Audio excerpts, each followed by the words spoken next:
but that's all the things that breaks down what the criteria of the sit is so that we're all on the same page and not confusing my friend here. Breaks down what parts are what, between the execution and the duration, doing it versus staying in it. And it also at the very bottom breaks down all four scenarios that would, if you understood all four scenarios, you pretty much master that and then you could hope to retain it for life, right? So the four scenarios break down into compliance and non-compliance, execution and duration, right? So what if he, we say sit and he does it, what do you do? What if we say sit and he doesn't do it, what do you do? What if he sits but then gets out of it, what do you do? What if he sits and stays in it, what do you do? So those are all the things that you'll want to know how to respond to, how to reward versus punish making less likely, right? So I'll get started with them. Good. Sit. Good. It's like a reward. Okay. Sit. Good.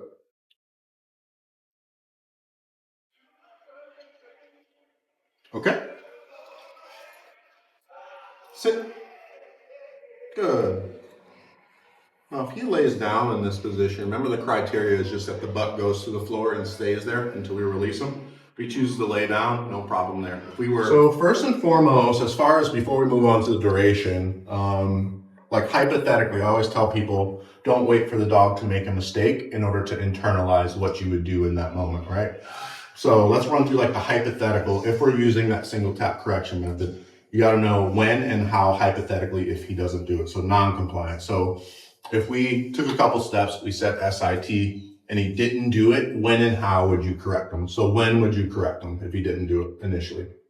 Give him a couple seconds, right? After that couple seconds, yeah, correct. After the cue pause, how would we do it after that cue pause? No. Tap. And then hold it until the. No, tap. What's next? Say sit. Yeah, there you go. So in order for us to have good timing and communicate clearly, we have to have, as we're working on this, the corner of our eye on Duke's butt, right? How do we do it? Once the butt comes up, we would say no. We would tap. We would say sit. Give it a couple seconds. Help him finish. Good buddy. Okay.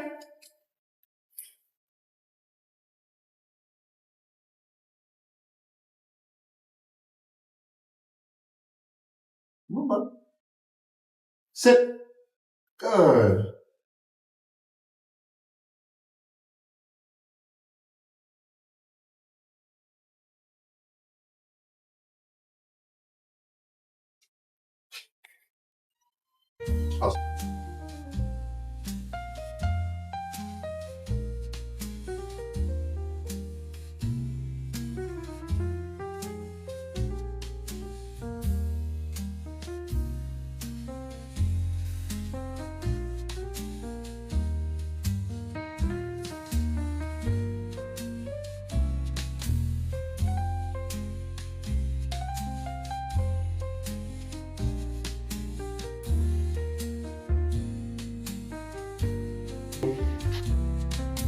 How do we reward and how do we correct for this, right? So we talked about the when and hows, right? So the when and how for correcting, hypothetically he gets out of it.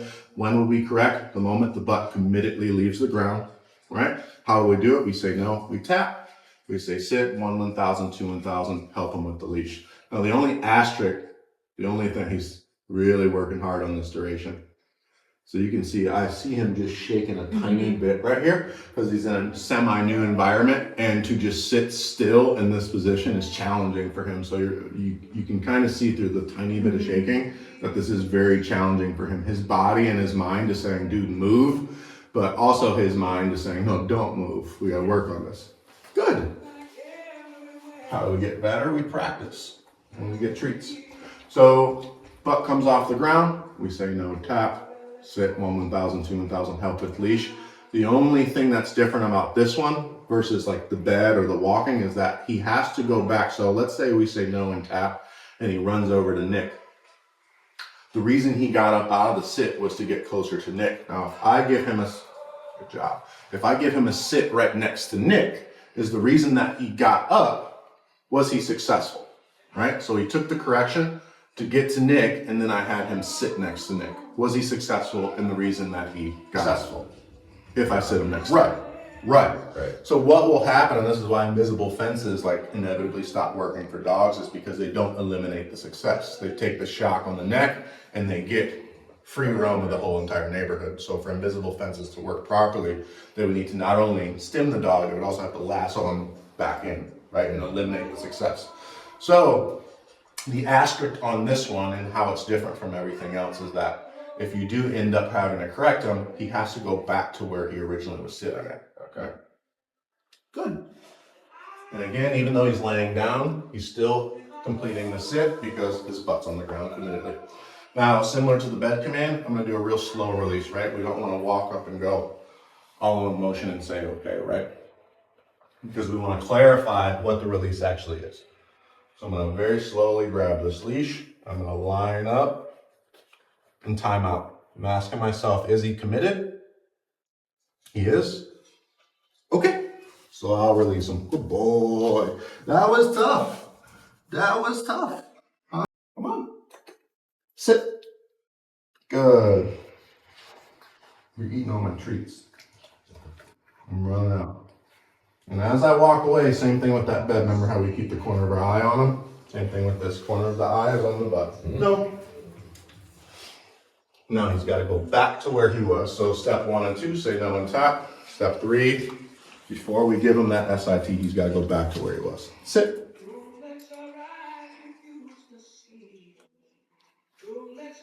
What do you have that at? That was like a 28. Typically go lower when we're, just getting started with something new. It's like, and why am I doing this again when there's so many people to be pet by and so many things to investigate? Good.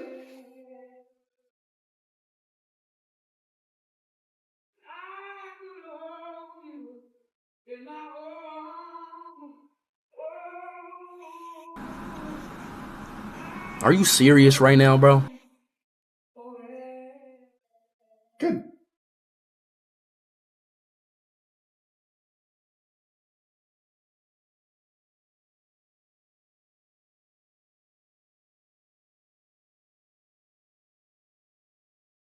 All right, a nice slow release.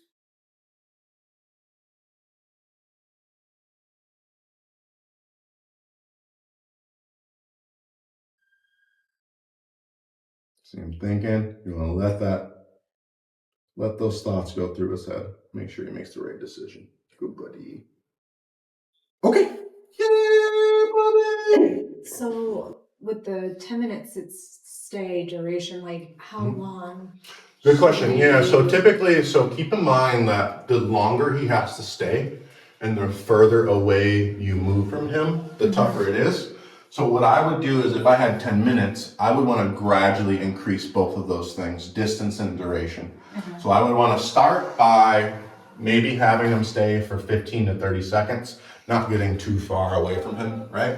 And then the next rep, as long as he's able to be successful, the next rep I would do anywhere from 30 to 45 seconds, get a little bit further from him, right? And then go from there. And then maybe your very last one is like a 2-minute, sit stay. Okay. Difference between actually focusing on the execution, which you don't want to skip over because that's what, gives Duke that feeling of like, man, I'm so good at this and therefore I love doing this. Okay. Sit.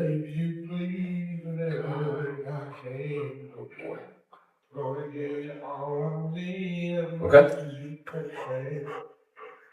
Sit. Almost out of treats. We're swindling all your treats. Okay. Sit. Good.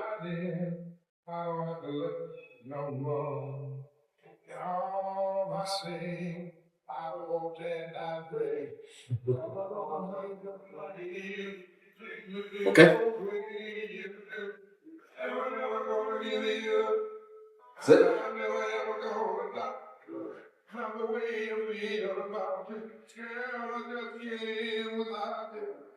Get some duration. Okay. Sit.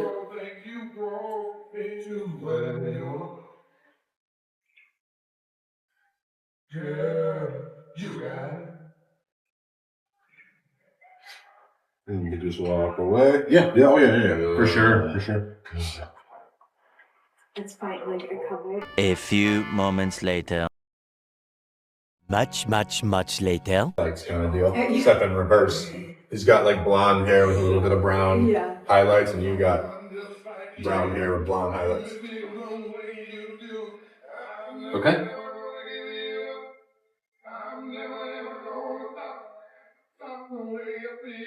Sit.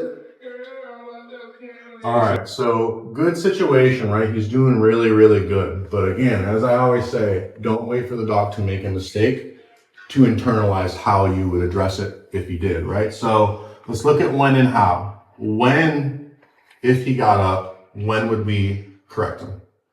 When the butt gets up, Committedly, right? admittedly. And then how would we do Say no and tap. it? Mm-hmm. And then if he moved, get him back to the position, say sit. And if he doesn't do it right away, help him out. There you go. And now if you see that, his little paw right there is shaking because now we're about 40 minutes into working on this. And again, he's hitting another point where, man, I'm kind of tired. I'm getting weak. But guess what brings me back around? There we go. A little treat, right? And just like anything else, just like weightlifting or what have you, the same weight gets lighter and lighter as you continue to lift it. Okay.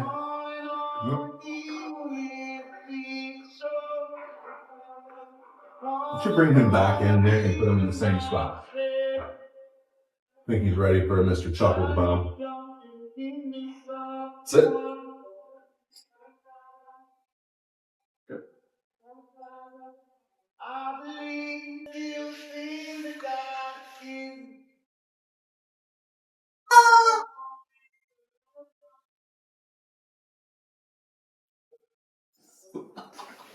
Good. That's pretty good. Good. Because Mr. Chuckles is pretty good at his job. So. Mr. That was so funny. Yeah. Charles E. Chicken, head of distractions for Right Way Canine Training. Awesome. All right, you can work on a slow release. I've seen enough. Yeah. That's good. So I find consistently the most useful time to practice a sit is when you're collaring and uncollaring your dog, right? So what will happen is if you consistently ask your dog to sit, put the collar on, maybe reward it and say okay, and then have him sit, reward it, pop the collar off, he waits for the okay, and then you give him the okay. You're gonna find that at some point, if you do it enough consistently, you're gonna grab the collar, you're gonna turn around, he's already gonna be in front of you sitting. And that's like true clarity, that's true consistency, that's the goal, yeah. Okay. The concept is that you wanna make sure that you have all the things that you need to both reinforce good behavior, so food, and you also wanna make sure that you have everything you need to enforce what you've asked, right? So the remote and your leash, right? So I'll take all those above real quick. Thanks, sir. Thank you. All right, let's go. Come on. Dude, sit. Good. I'm gonna just drop this and I'm gonna step on it. All right. I got a dummy collar, all right? I just want him to get used to getting collared. Good. Because a lot of times you'll see when you pop a collar on or you pop it off, the dog just runs away.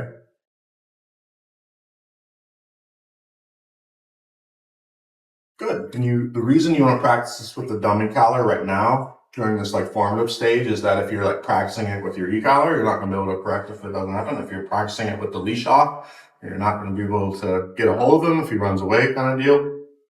Make sense? Yep. You just put it on and off. Okay. We'll move to one other location. We'll do it again. Sit. Good.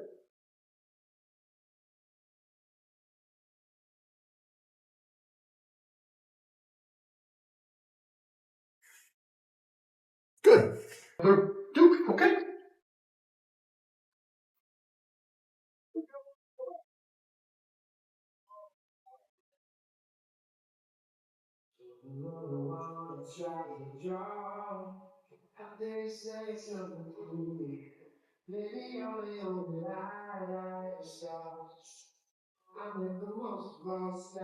A few moments later.